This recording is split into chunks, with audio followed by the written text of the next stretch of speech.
तो दोस्तों अभी आप देख सकते हैं रिंग भट्टे को किस प्रकार बनाया जाता है। तो ये सबसे शुरू वाला लेयर होता है यानी फर्स्ट, जिसमें कहा जाता है गोलाई की जाती है। तो अभी आप देख सकते हैं गोलाई को किस प्रकार बनाया जाता है। अभी देख सकते हैं बीच में एक पिलर डाला गया है, उसके ऊपर कहा जाता है इस प्रकार जाली नुमा लिया गया है। और उसके बाद दोस्तों इसमें लिया जाएगा नीचे से एक लेयर जो कुछ इस प्रकार रहता है। तो अभी आप देख सकते हैं जैसे कि छोटा लेयर है तो इसमें कहा जाए तो काफ़ी ज़्यादा गैपिंग आता है, लेकिन जैसे जैसे यही लेयर बाहर यानी बढ़ने लगता है, बाहर की तरफ निकलने लगता है, तो लेयर में जो गैपिंग, ये जो खाली जगह दिखाई दे रही ईंट में घुमाने में जो गैपिंग आती है वो नहीं रहती। तो अभी आप जैसे कि देख सकते हैं ये लेयर बढ़ा इतना, तो इसमें कहा जाए तो कितनी अच्छे से ईंट चिपकने लगी या फिर कहा जाए तो आपस में सटने लगी। तो अभी देख सकते हैं काफ़ी अच्छे से क्लीनिंग के साथ ईंट भट्टा दिखाई देने लगा। तो दोस्तों यह है भूसी वाला भट्टा, जिसमें कहा जाए तो सिर्फ भूसा बस डाल के ईंट को पकाया जा सकता है।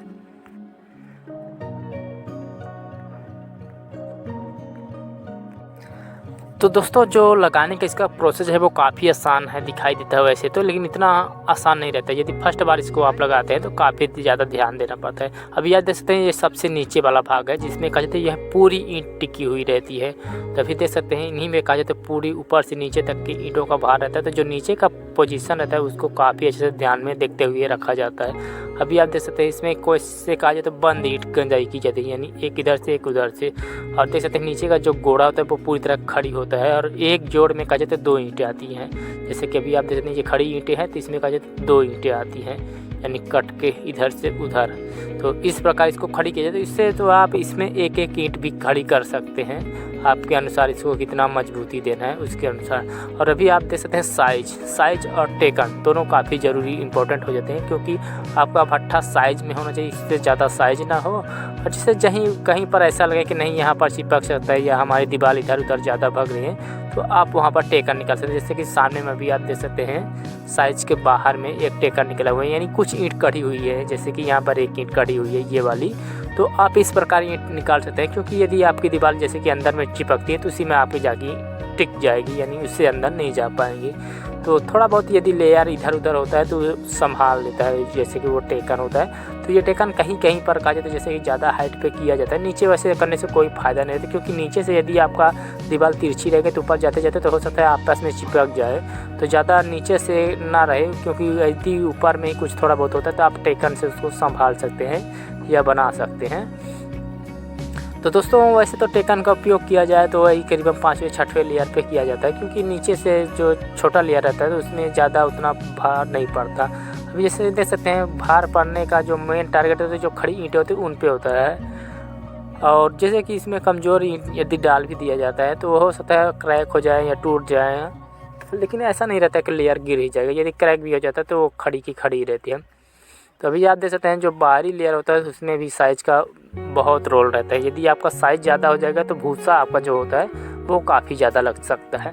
तो इस साइज़ को ध्यान में रखते हुए आप इस रिंग भट्टे को बनाएं या रिंग भट्टे को खड़ी करें इस प्रकार, क्योंकि ज़्यादा यदि साइज़ होता है तो यही आपका है कि आपका भूसा काफ़ी ज़्यादा लग जाएगा, अनुमान से भी ज़्यादा लग जाएगा। तो आपको लगेगा कि नहीं रिंग भट्टे में ज़्यादा महंगा या फिर कोयले से भी ज़्यादा महंगा पड़ा।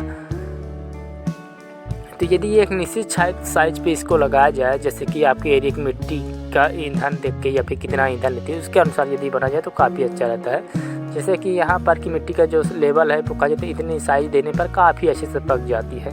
तो हर एक लेयर का कहा जाए तो साइज उतना ही दिया गया है। जैसे कि अभी आप देख सकते हैं नीचे वाले लेयर का भी उतना ही दिया गया है और ऊपर वाले भी लेयर का उतना ही दिया गया है।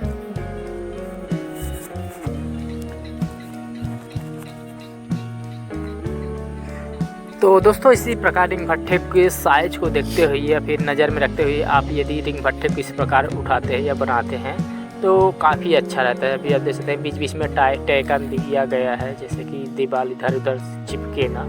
तो ये टेकन काफ़ी इम्पोर्टेंट है। इसको कहा जाए तो वैसे तो आप 5 से 6 फीट दूर में बना सकते हैं। जैसे यहाँ पर टेकन लगा है, जहाँ पर आपको लगे कि हाँ यहाँ पर टेकन हमें डालना चाहिए या फिर यहाँ की दीवार हो सकता है आपस में चिपक जाए, तो वहाँ पर आप इस प्रकार टेकन डाल सकते हैं।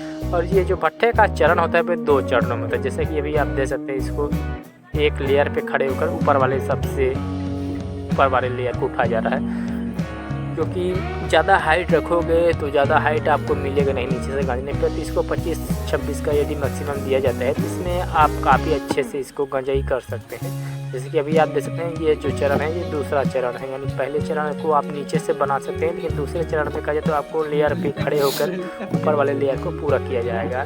तो आप 3 चरण में इसको करना मुश्किल हो जाएगा, क्योंकि काफ़ी ज़्यादा हाइट हो जाता है। तो अभी देख सकते हैं आप इसमें कितनी लेयर या कितना लेयर डाला जा चुका है। तो ये करीबन हो सकता है 7वां 8वां लेयर हो।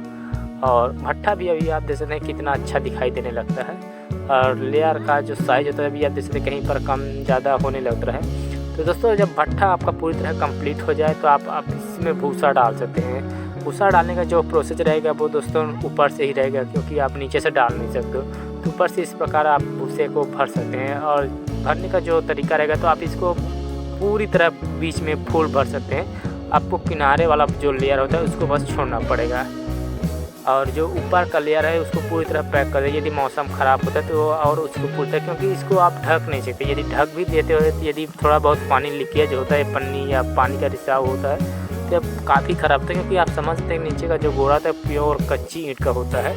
यदि वह भीग जाता है तो आपकी भट्ठा या आपकी ईंटें पूरी की पूरी गिर सकती हैं, इस प्रकार रहता है। तभी देख सकते हैं जैसे कि भट्ठे में भूसा भरा गया है, तो भूसा भरने के बाद इस प्रकार दिखाई दे रहा है। तो इसमें कहा जाए तो ज़्यादा नहीं, लेकिन हल्के मात्रा में कुछ मतलब आधे वाले भाग में भूसे को भरा गया है। और दोस्तों जो सबसे किनारा वाला भाग होता है इसको छोड़ दिया गया, क्योंकि वहीं पर से हमें आग डालना पड़ेगा। क्योंकि आग आप बीच से भी डाल सकते हैं, लेकिन बीच से नहीं डाला जाएगा, क्योंकि आग हमेशा किनारे से ही बाहर आती है। तो हम जो पर्दे वाला लेयर है वहीं पर से कहा जाए तो आग डालेंगे। आग डालने का जो प्रोसेस रहता है वो दोस्तों कुछ इस प्रकार होता है। आप इस प्रकार का जो तो इसमें आग डाल सकते हैं भट्ठे में। तो जो रिंग वाले भट्ठे में वाले भट्ठे में जो आग डाला जाता है वो कुछ इस प्रकार होता है।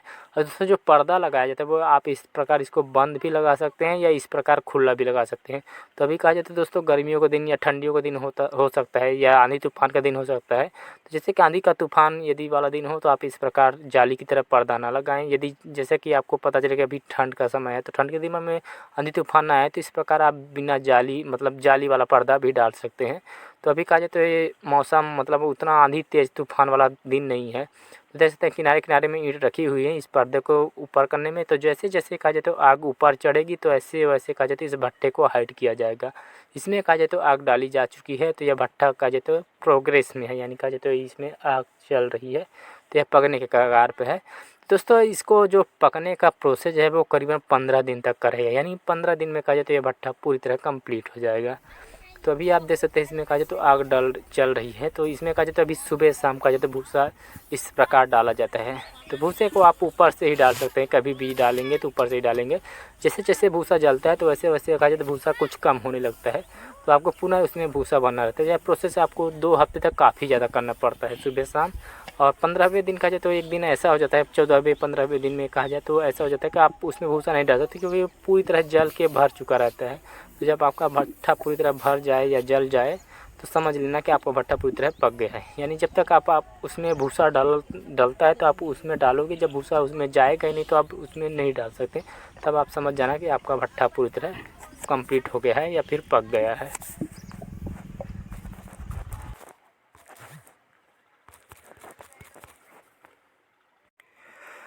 तो दोस्तों जैसे ही कहा जाए तो 5 से 6 दिन होता है, यानी 1 हफ्ते बाद कहा जाए तो भट्ठा कुछ इस प्रकार जलने लगता है, यानी इसमें आग भी काफ़ी ज़्यादा तेज़ मात्रा में फास्ट यानी बढ़ जाती है। तो आपका भूसा भी काफ़ी ज़्यादा लगने लगता है, और जो आग की चलने की रफ्तार होती है वो काफ़ी तेज़ हो जाती है। तो हो सकता है आपको शुरुआत में जैसे कि आप जिस दिन आग डालोगे तो 1-2 दिन आपको पता ही ना चले कि इसमें आग चल रही है या नहीं चल रही है, या फिर आपको धुआं भी जो निकलता हुआ दिखाई दे वो काफ़ी कम दिखाई दे। क्योंकि आपको जब समझ सकते हैं जब आप शुरू दिन में उसमें आग डालोगे तो उस आग को फैलने में थोड़ा टाइम लगेगा। जब तक पूरी तरह आग फैल नहीं जाएगी तब तक आग आपकी उतनी तेज़ी से नहीं बढ़ेगी जितना तेज़ी से उसको बढ़ना चाहिए। क्योंकि जितना लंबा भट्ठा रहेगा उतने उसको फैलने में टाइम लगेगा। लेकिन जैसे ही एक बार में सभी आग आपस में फैल जाएंगी, एक हो जाएंगी, उसके बाद जैसे कि ऊपर में आग चढ़ने लगती है या ऊपर में फैलने लगती है तो काफ़ी तेज़ी से फैलती है। उस समय यदि की बात की जाए तो उस समय का आग जो है तो काफ़ी तेज़ रहता है। उसी समय का जाता है भूसा जो डालने का प्रोसेस रहता है, यानी भूसा जो जलने का प्रोसेस है वो काफ़ी तेज़ रहता है। हो सकता है आप सुबह डालोगे तो शाम में कहा जाए तो पूरी तरह जल जाएगा, इस प्रकार रहता है। तो कहा जाए तो उन्हीं 7 दिनों में कहा जाए तो यह भट्ठा उसका जो पकने का चांस रहता है वो काफ़ी तेज़ रहता है, काफ़ी ज़्यादा रहता है। उसी समय कहा जाए तो ईंट भी ज़्यादा से ज़्यादा पकती है। तो दोस्तों जो भट्ठा में भूसा डालने का प्रोसेस भी रहेगा तो आपका ऊपर से रहेगा, तो अभी थोड़ा प्रॉब्लम आती है क्योंकि आपका जो आग चलने का प्रोसेस रहता है वो ऊपर से ही रहता है, तो थोड़ा आपको संभल के ऊपर में आग डालना है क्योंकि। और दोस्तों 10वें दिन में कहा जाए तो आपका भट्ठा कुछ इस प्रकार हो जाएगा। अभी आप देख सकते हैं इसमें क्या कुछ भाग जल गया है, यानी किनारे किनारे का भाग जो होता है तो वो जल के बैठ गया, यानी भर गया है, और बीच वाला भाग बस बचा हुआ है। तो अभी आप देख सकते हैं जो बीच वाला भाग बचा हुआ है तो वह सबसे लास्ट में जलेगा। तो अभी आप देख सकते हैं जो भूसा भी डाला जा रहा है तो किनारे से डाला जाएगा, यानी किनारे का जो भाग पक चुका है उसमें नहीं डाला जा रहा है, जो भाग बचा हुआ है जो जल रहा है तो उसमें कहा जाए तो डाला जा रहा है। तो यह बहुत जल्द अब कंप्लीट होने वाला है दोस्तों। तो यह प्रोसेस कहा जाए तो आपको 11वें 12वें 13वें दिन में हो सकता है देखने को मिले।